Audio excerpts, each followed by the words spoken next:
We are following more breaking news now on the governor's decision to veto pro-gun legislation. Tom Waite is live at the state capitol now. Tom, the veto comes following the horrible school shootings in Connecticut. So what can you tell us right now? Well, that's right, Carolyn and Joanne. The governor saying today that tragedy highlighted the need to look very closely at this bill. And late this afternoon, he indeed did veto it. And just a few minutes ago, some pastors gathered right here outside of the governor's office. They delivered a letter to him. This is before they knew he was going to veto this bill. But it seems that, as they said, that their prayers had been answered. Here was the big controversy. This bill was pushed through last week, as you might remember, SB 59, during the lame duck session. And the reason why there was a lot of outcry over this even before the horrific tragedy in Connecticut is that the bill did not include an opt-out for concealed weapons, that's guns, in schools and churches and other locations.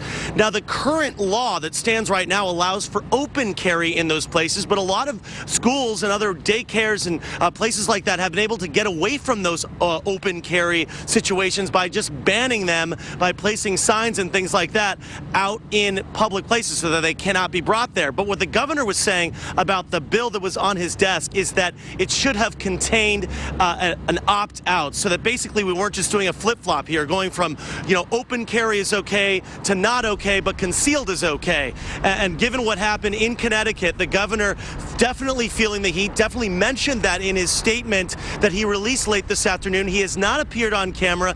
We also reached out to the majority leaders in both the House and Senate. Neither one of those politicians has made themselves available. A statement was released by the sponsor of the bill, who said he was very disappointed that he felt that this had ironed out the laws of Michigan. Tonight at 6 and 7, we'll have more from those pastors that were here and some politicians here in Lansing. Reporting live just outside the Capitol, I'm Tom Waite, 7 Action News. Tom, this issue has been talked about and debated really across the nation at this point. I know you just mentioned the senator who sponsored the bill here in Michigan. Any idea what his next step is, or?